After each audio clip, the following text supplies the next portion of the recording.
Well, thank you very much. I hope you had a good lunch, made your way around the floor, found your way around the floor to all the activities, both upstairs and downstairs, that we hope is providing information of use to you. And whether you be an operator, a developer, a student, we're trying to make sure that all of the stakeholders in this cyber enterprise find a value here in AFCEA's event in Augusta. We are ready to go with our keynote this afternoon. I mean, this morning was a remarkable scene setter. General Morrison, General Funk. I heard a lot about integration. I heard a lot about teamwork. In particular, it had a lot to do with the synergy between industry, government, academia, and the military, very much about what AFCEA does on its day-to-day basis. And we look forward to continuing that discussion with a presentation this afternoon. We have many great sessions taking place this afternoon, beginning with the presentation at the keynote, but also in between sessions, there's a lot of things going on the floor, things that are being presented in the various rooms around, and we ask that you go ahead and sample. I mean, it's meant to be the kind of educational setting that provides value professionally and personally with the relationships we develop. We had a similar operation yesterday. In fact, Monday was the start of this event, although we formally commenced operations on the floor today. A very good set of activities. Of course, the golf tournament, the chapter was able to dodge the raindrops and put on a great golf tournament. Our thanks to them for doing that. But as well, we had education being presented. We had the Booz Allen Hamilton Capture the Flag event. The chapter was involved with providing instructional support. Also had SAIC, which had a cyber challenge event yesterday, continues now. They pitted a variety of attacking and defending teams in these cyber challenges and capture the flag events. I point out that the winning teams, I got the winners here from the cyber challenge yesterday in the SAIC event. It was in the morning session, the Red Nation team, and the afternoon session, the Red Hacktivist. I think they deserve a round of applause.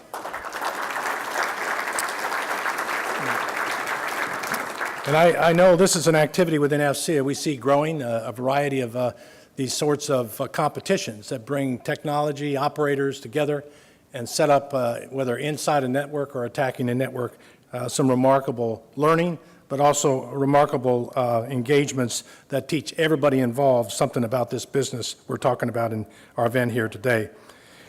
It makes this TechNet Augusta more of a week-long event. In fact, Monday now is a day that continues to fill with content. We invite you back next year. I can guarantee that will grow. I wanted to now step into a very important part of this before we make our introductions to General Nakasone. Ladies and gentlemen, we're going to make a presentation, two of them. The first one is a presentation that is going to be made by the National Math and Science Institute, an organization sponsored by the Office of the Secretary of Defense for Research and Engineering and the Assistant Secretary of the Army for Acquisition, Logistics, and Technology. And as this audience knows all too well, education is so extremely important to AFCEA, the Fort Gordon community, and our industry partners, as it directly impacts both our current and future workforce development, quality of life, and it is itself a key component of attracting and retaining a world-class workforce to the Fort Gordon Cyber District. In order to continue to build on the initiatives already ongoing to improve local schools across the nation, I would welcome Colonel Retired Ed Vega from NMSI to the stage to make a special presentation and provide a brief overview and with regard to Columbia County School, the counties around the surrounding area, and to the Cyber District here in Augusta. Please welcome to the stage Colonel Retired Ed Vega.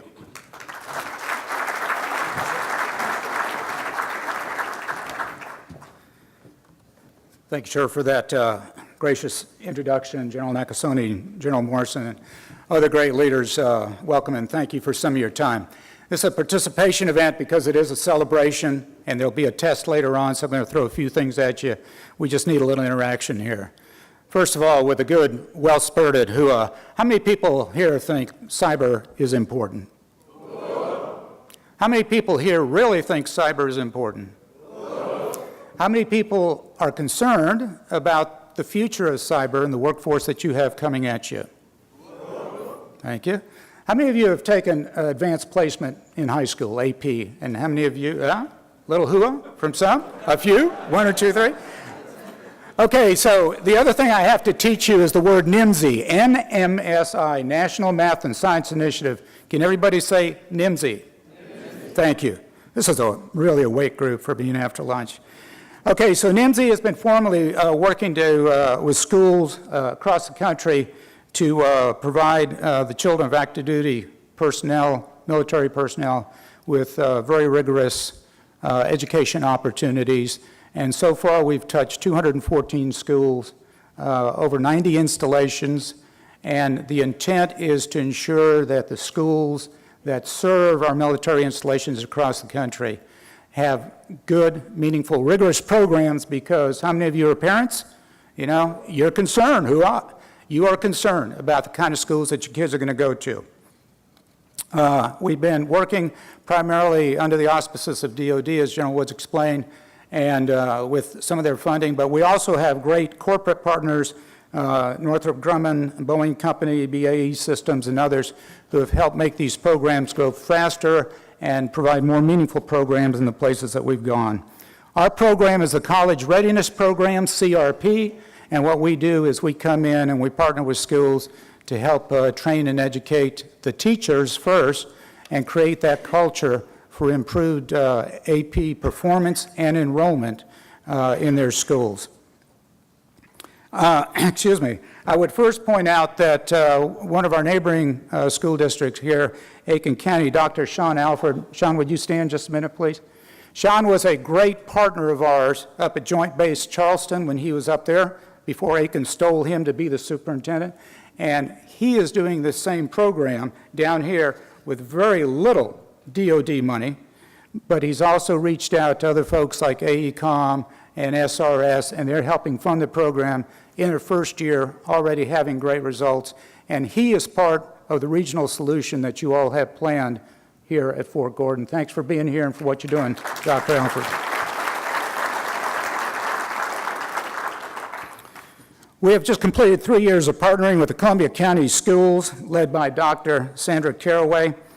She and her team of awesome teachers and education leaders have embraced this program to take Grovetown High School to impressive levels very quickly. I'm proud to report that the results are back for Grovetown's third year in the program, and it's a 3-year implementation, and they are great. Starting with a baseline of 36 qualifying AP scores in 2014, and finishing this year with 132 successful AP exams, giving Grovetown an impressive 267% increase in just 3 years. Dr. Caraway, great job. What I really love is what she said when we told her about the results. Quote, "The results are amazing, but most importantly, lives have been improved." Ladies and gentlemen, these are the leaders, true leaders in education, that are preparing the environment for the growth of cyber and everything else that Fort Gordon chooses to bring down to the region, and they're providing great results. I told you it's a celebration. It is. We've been working hard with DOD to implement 100% parity among schools that are serving military children in certain select bases, and Fort Gordon is one of those, and DOD is supporting that effort. As part of that continuing effort, she got one high school done with great results. Dr. Caraway has 4 more high schools queued up, ready to go. Tremendous team, tremendous effort, and we've just decided that we probably need to help that along a little bit. So if you will, Dr. Caraway, if you'll come up to the stage, and General Morrison and General Nakasone, if you join us, please. We've got a little additional contribution to make.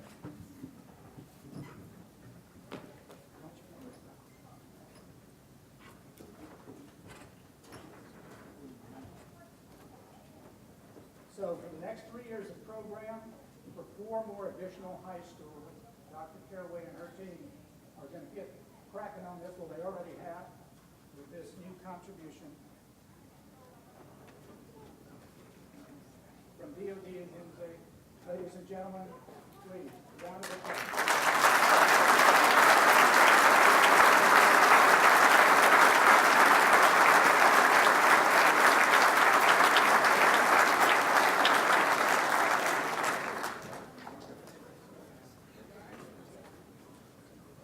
gets to take the check with him. He's not trusting me. So, there it is. Ladies and gentlemen, thank you for your attention, your time. One more time, Nancy. Say Nancy. Thank you. One more time, $2.7 million. Hooah! Those were not decimals out of place. Thank you very much for that presentation. We appreciate that. We have another presentation we'd like to make. This case, we'd like to call to the stage Mr. Ray Ivey, President, Integration Operations Solutions for LGS Innovations, and General Bob Shea, AFCEA President and CEO. Please come to the stage.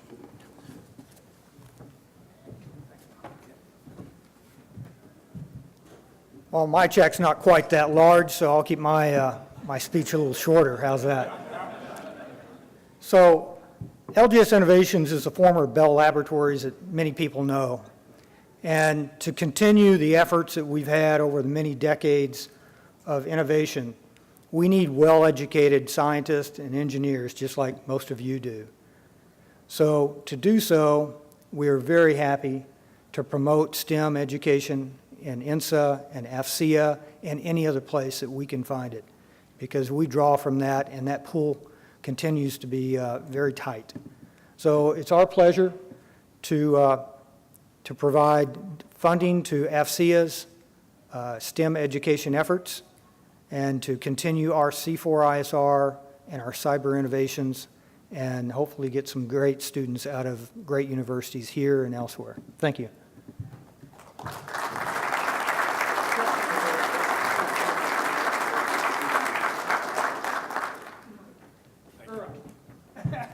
Hoorah. Thank you very much. Well, we're certainly welcoming all teammates in this effort, important effort, an effort that's producing the workforce that our next speaker, our keynote speaker, has spoken so well and eloquently about, and frankly, so fondly of. It's my pleasure to introduce our afternoon's keynote speaker, Lieutenant General Paul Nakasone, the Commanding General of the United States Army Cyber Command. He assumed command of our cyber in October 2016. And prior to joining our cyber, he held a variety of assignments, a variety of command and staff positions with assignments in the United States, the Republic of Korea, Iraq, and Afghanistan. His most recent overseas posting was a Director of Intelligence, J2, International Security Assistance Force, Joint Command in Kabul. He, of course, has been commanding the National Mission Force. He's a graduate of the Army War College, Command and General Staff College, and the variety of those professional training schools that we would expect of such an accomplished leader. I had the privilege to listen to him this morning just briefly describe the cyber enterprise. I can assure you it's going to be a great presentation for you. When you hear integration, I'll take that, but I'll add momentum. We have a leader who can not only understand the mission, talk it in soldier talk, understand it in technical terms, and frankly, lead us on to and through the next challenge. Ladies and gentlemen, I'd like you to welcome to the stage our keynote speaker, Lieutenant General Paul Nakasone. Bob, thank you very much. Really appreciate the kind words. Ladies and gentlemen, good afternoon and welcome to welcome to Augusta, to what is a tremendous gathering. To be able to come and spend some time with you today at TechNet really is a pleasure for me.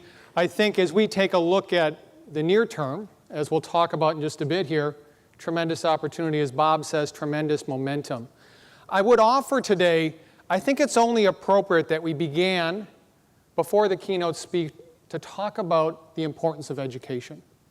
So $2.7 million, National Math and Science Initiative, the partnerships from industry to ensure that our schools are there, critical to the way ahead, critical to what we see in the future. I mean, you would note that neither General John Morrison nor Paul Nakasone were at the top of advanced placement because there was no advanced placement when we were going to high school, nor did we score well in the capture the flag competition. But I would tell you that we have an opportunity for our young people to do so. And as you think about the future, one of the things that I was able to emphasize this morning is I flew in last night to Augusta, and one of the things that struck me, it's been about 13 years since I left here, and 13 years ago when I left, it was interesting to see that no one was talking about Boston or Austin as critical components to the high-tech revolution. But I'll tell you, they're talking about them today. And so my thoughts this morning were, what happens in 13 years from now? Is Augusta in that same league? I certainly think it will be, because we have the opportunity, we have the momentum, we have the capabilities, we have the talent that's converging in the next couple years here in Augusta. So ladies and gentlemen, I first want to thank this morning Lieutenant General Bob Wood. Bob Shea, thank you very much. A wonderful job that you've done in setting this up. Your sponsorship, your continued interest, the growth of TechNet. Thank you very much. Please join me in a round of applause for FC as well.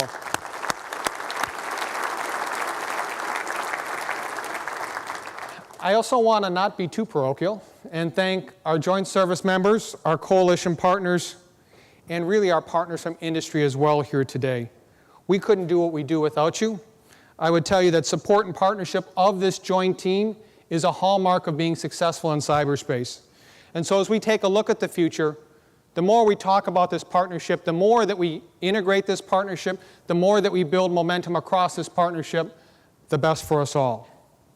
So as I mentioned, teamwork and partnerships are critical in cyberspace today, and will be even more critical as we prepare the Army to fight and win on the multi-domain battlefield of the future.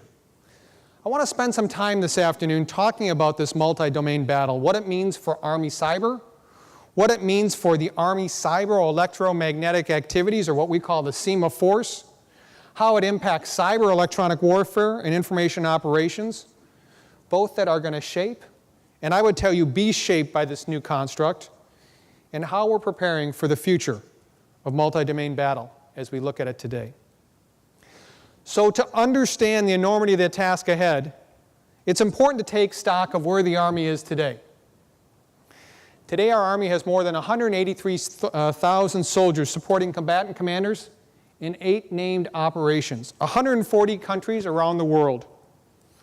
Our total Army, our all-volunteer Army, 476,000 active, 383,000 National Guard, 199,000 U.S. Army Reserve. It represents our smallest force since World War II. Yet this small force is anything but underemployed.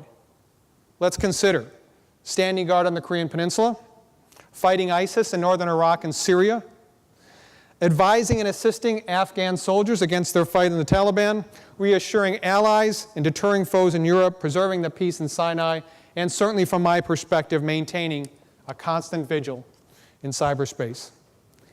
This is an Army who's been at a war for 15 plus years, the longest period in our nation's history. This is also an Army that has invested in preparing for the future. This is an Army that understands while the enduring nature of war as a contest of wills is something that never changes, we are witnessing a fundamental change and transformation in the character of war. This transformation is being driven by technology and demographics, socioeconomic, and political changes. To succeed on the future battlefield, we require our Army, and most specifically the Joint Force, to adapt how we fight in response to these changes.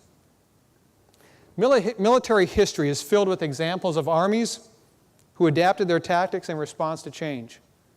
And quite frankly, those armies that did not. You know, this year our nation celebrates the 100th anniversary of the United States' entry into World War I, a war that ushered in the modern era of warfare, the adoption of new techniques, new tactics that helped change the fundamental character of war during the 20th century. Today, the explosion of information technology is doing the same in the 21st century. Now, I would say that technology has always driven change. However, what's different today is the pace of change and the widespread and cheap availability of sophisticated cyber technologies. Think about it, robots, artificial intelligence, supercomputing, and other emerging technologies will continue to push new boundaries and new revolutionary capabilities. On the multi-domain battlefield of the future, we can expect to see more robots, pilotless ships, planes, and driverless convoys. These novel technologies provide both new capabilities and new cyber vulnerabilities.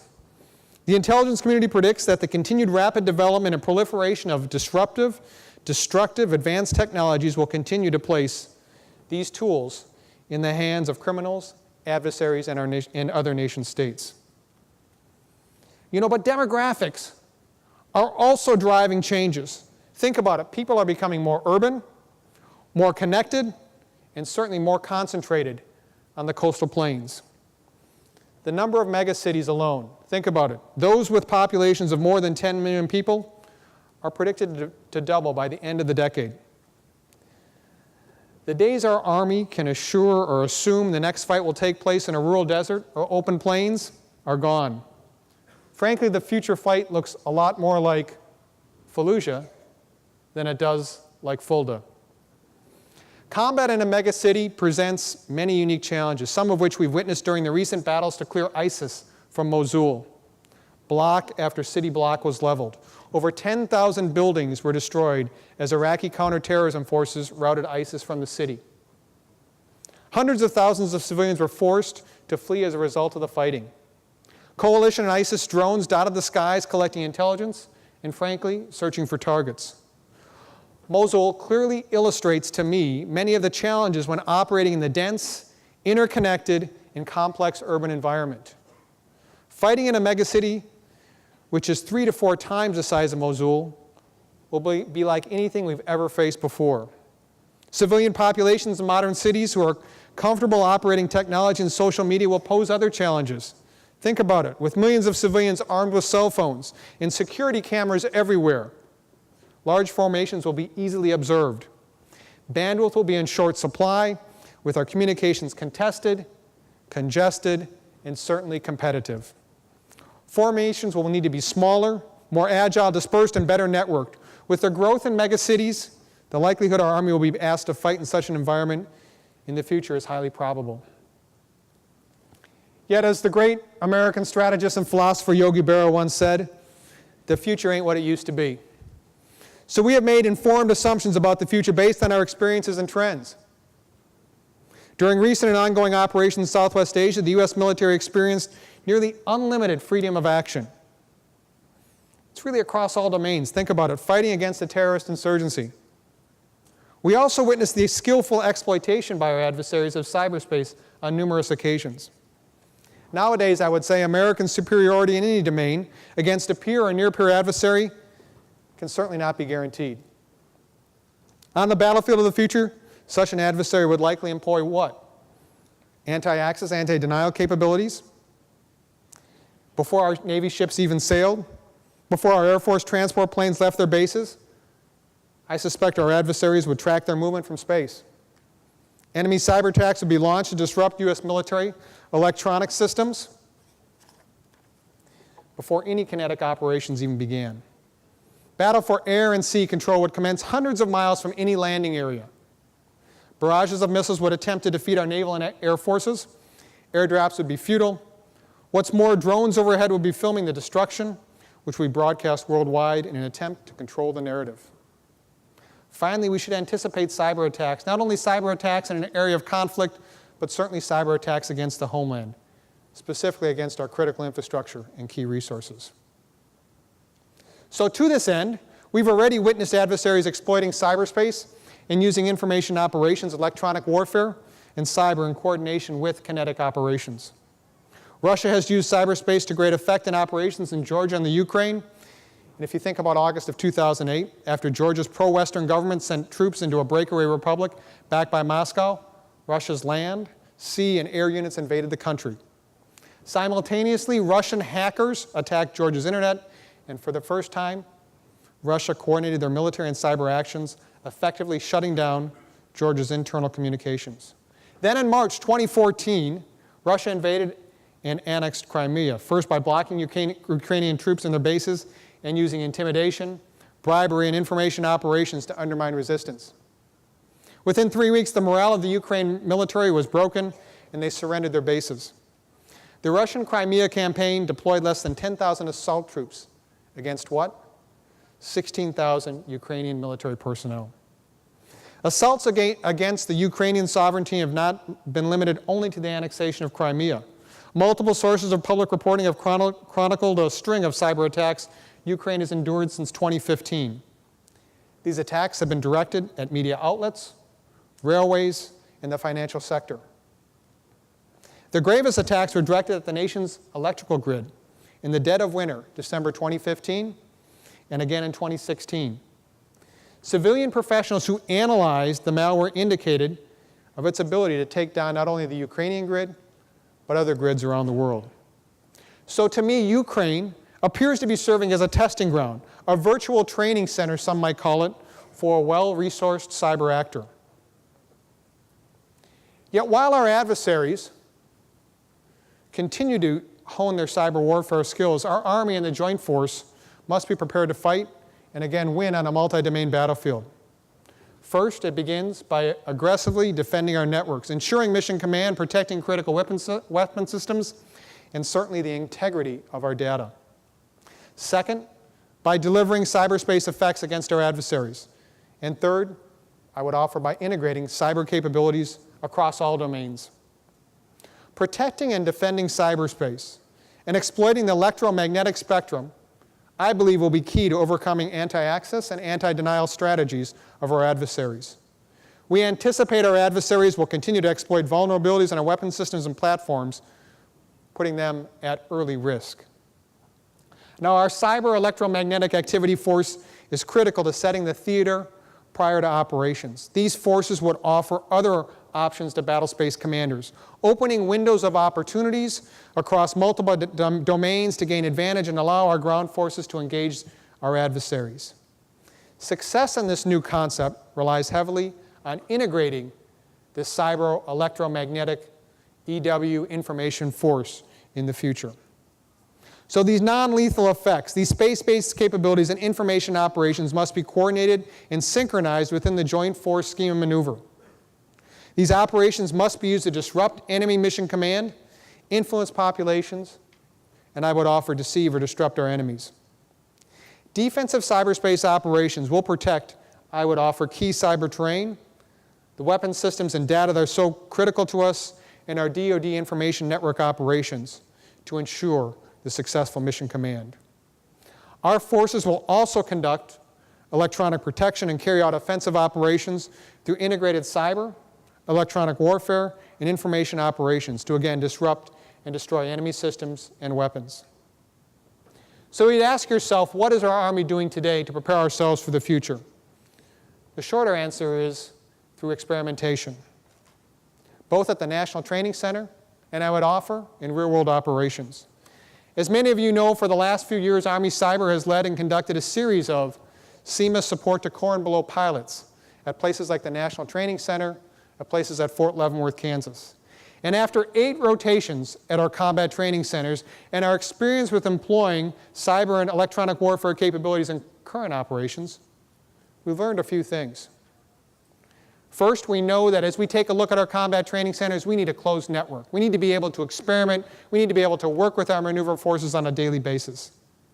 We've been working with the Army staff to determine enduring support requirements for all of our combat training centers, whether or not they're at Fort Irwin or at the Joint Readiness Training Center at Fort Polk. Requirements that would routinely embed cyber teams and combat brigades during both their train-up and their actual rotations. We also recognize that future tactical forces need a complement not only of cyber, but also of electronic warfare and information operations capabilities for a commander to leverage collectively. Our cyber has been supporting a series of pilot programs to identify both the optimal solution, the optimal size, and the optimal way ahead. So what level these forces exist at is still to be determined. Whether or not it's the Corps, the division, the brigade combat team level, that's still to be determined. However, what we do need is we need a tailorable, we need an agile force that's ready on a moment's notice to support a tactical commander. We will need trained cyber, electronic warfare, and information operations soldier, either resident or part of an expeditionary package to support tactical formations.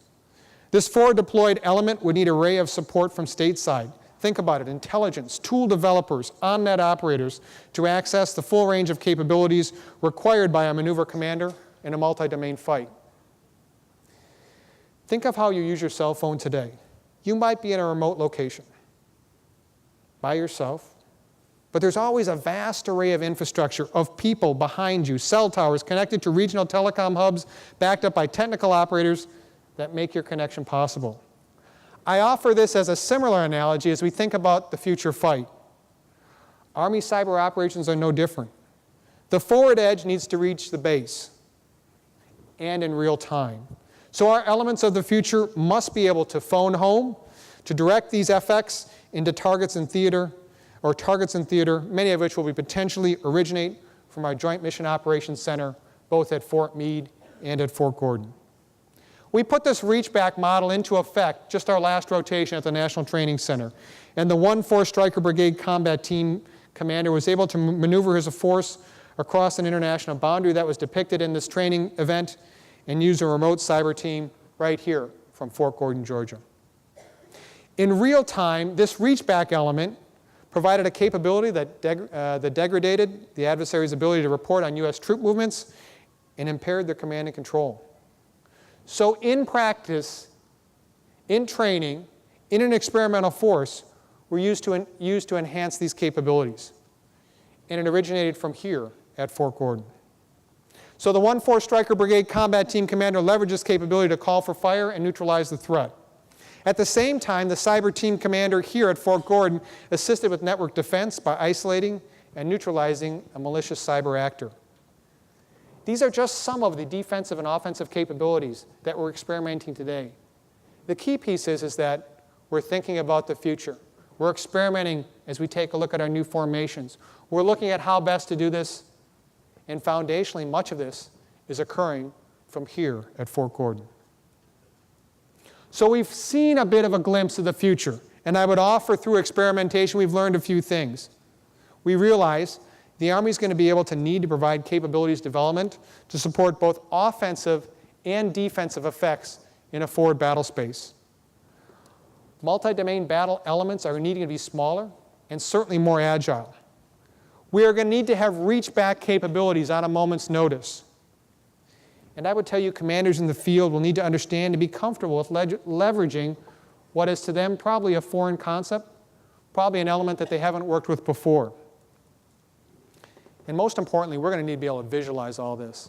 We're going to be able to see this in real time from a forward edge.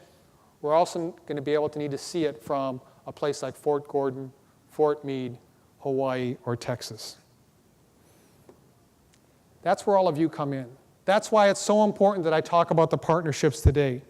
Because as we think about the future, the critical piece to all of us will be is being able to bring the Cyber Center of Excellence, Army Cyber, our international, our industry, and academic partners to bear on this hard, difficult challenge in the road ahead. So I personally believe Fort Gordon and the entire central Savannah River area will be key to preparing the future seam of force for multi-domain battle.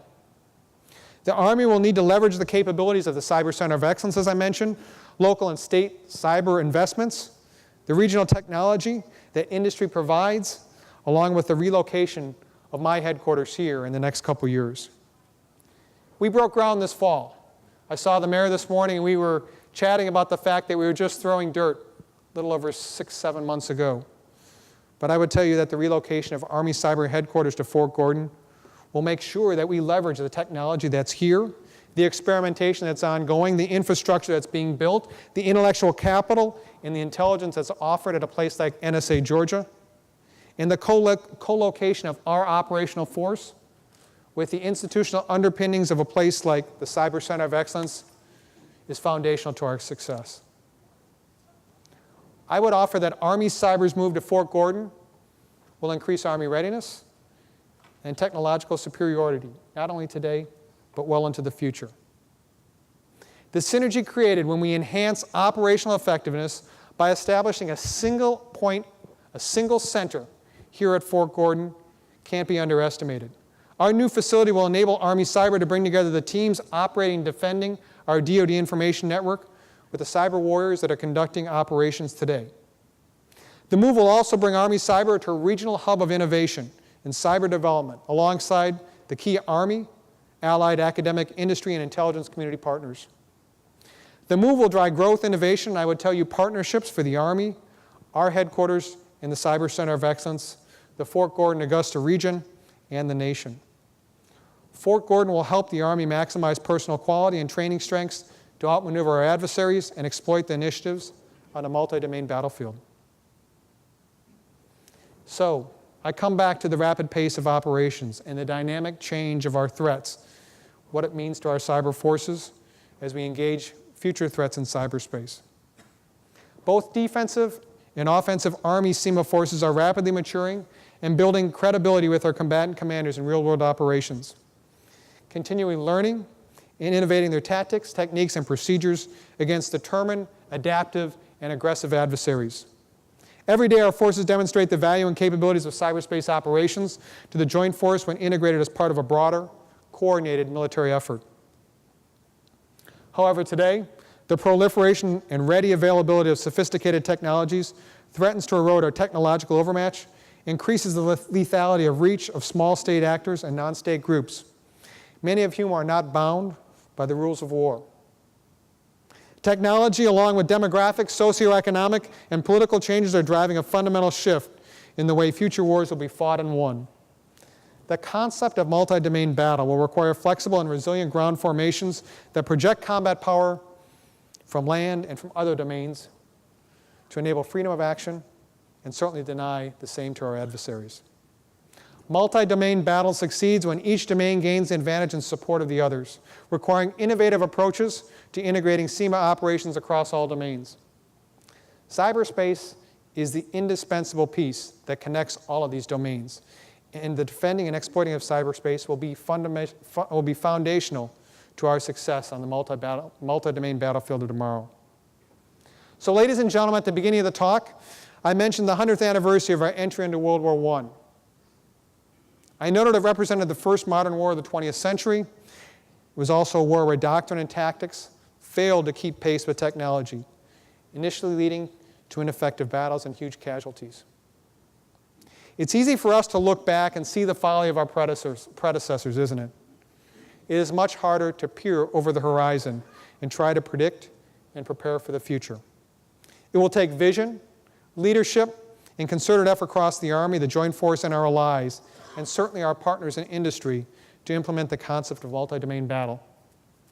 The kind of effort our forerunners made to fight and win World Wars I and World War II, and to build our Army today into a preeminent land force. I know our Army is up to the task.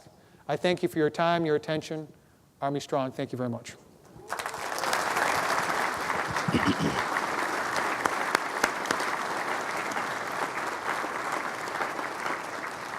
So I think this microphone is on. I have a few moments for some conversations, discussions, questions that you might have. I'll take all the easy ones first and save the hard ones for John Morrison later. Thank you, sir. My name's John. I'm back here to your right, and I'll be asking the questions that are coming in via email. The first question is, you mentioned SEMA experimentation in real-world operational units. Can you share with us some of the ongoing and planned SEMA experimentation in support of USERA requirements, and how will this help inform SEMA optimization of .mil-PF? So we had a great opportunity in one of the rotations this spring, which was to work very closely with 2nd Armored Brigade Combat Team from the 1st Infantry Division. They're getting ready to deploy to Europe as part of the next rotation, and we worked very closely with the commanders and the staff to develop what is a consolidated electronic warfare force enabled by some very good defensive cyberspace operations to ensure that the elements ready to go forward into Europe. But I would offer that we are an expeditionary army. And so as you think about what's next, there are also ongoing rotations that will go into where? Go into Korea as we get ready to rotate that brigade out, go into northern Iraq as we start thinking about the next rotation there. So I think job security for Army Cyber, for the Cyber Center of Excellence, for our other partners is really good for the future. Thanks for the question.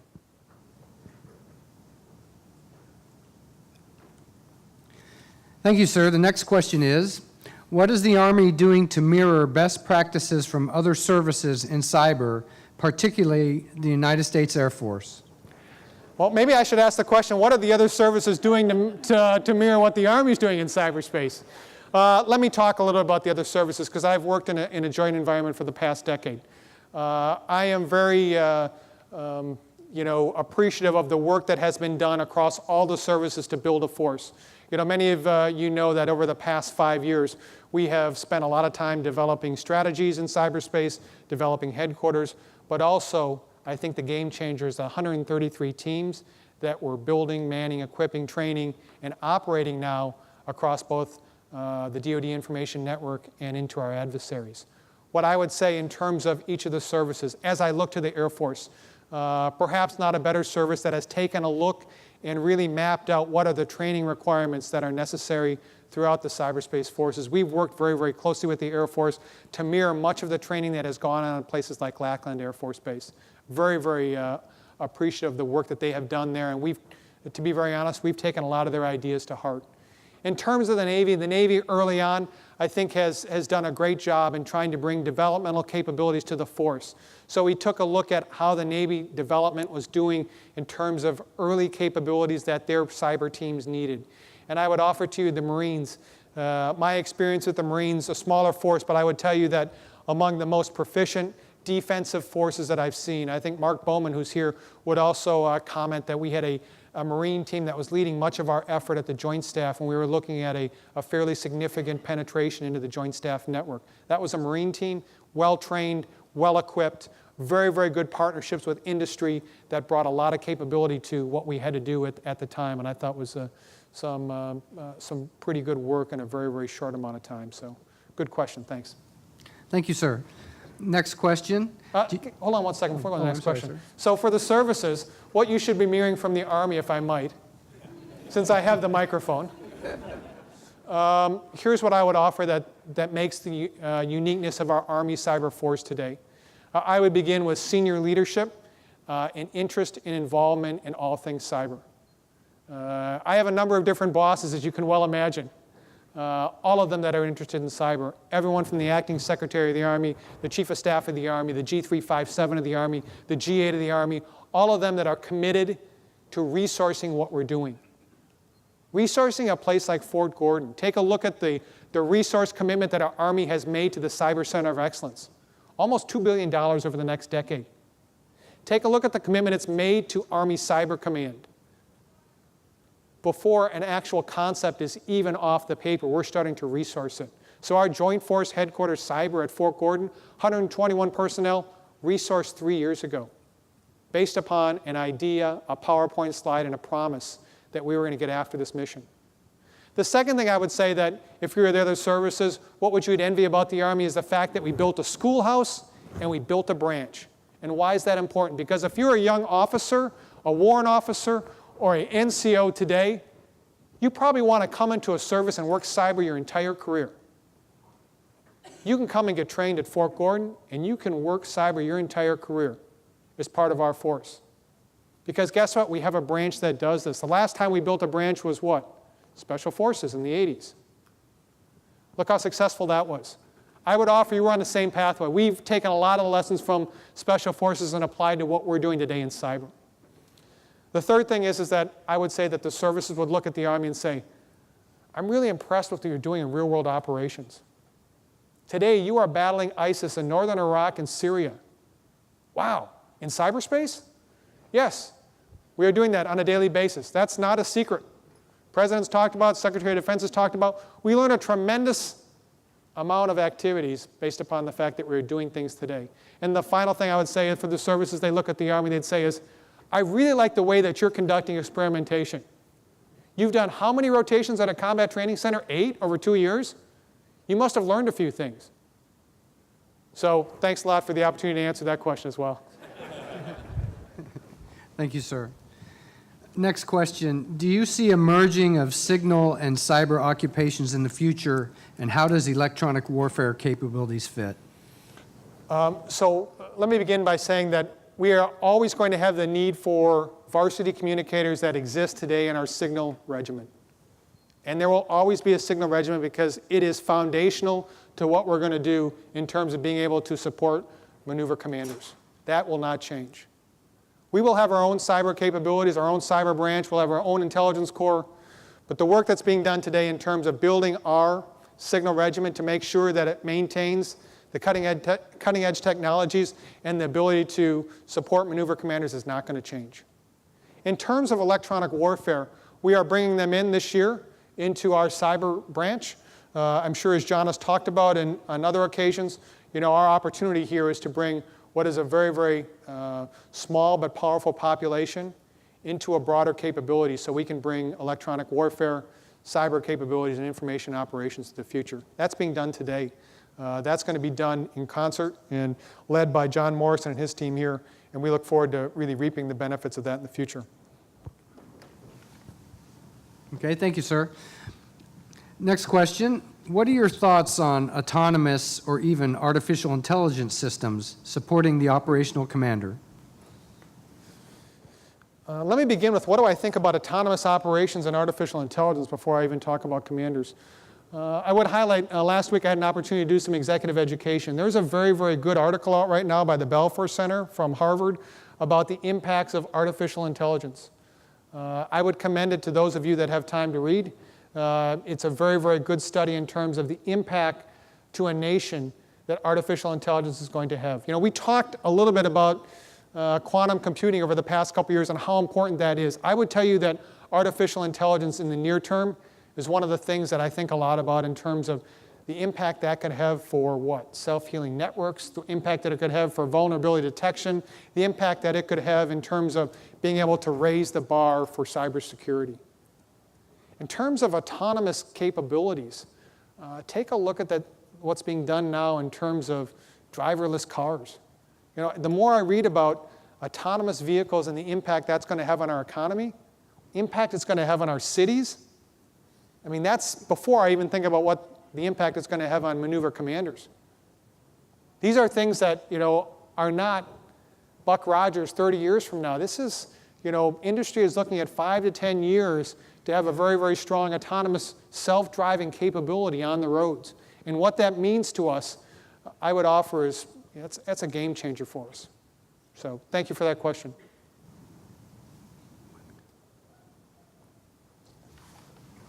Okay, sir, this will be your final question. How do you anticipate the proliferation of newly created cyber tools from industry will affect the evaluation process during this focused partnership? How do you prioritize those tools to be tested? On the 12th of May, I was in an airport at San Antonio, Texas.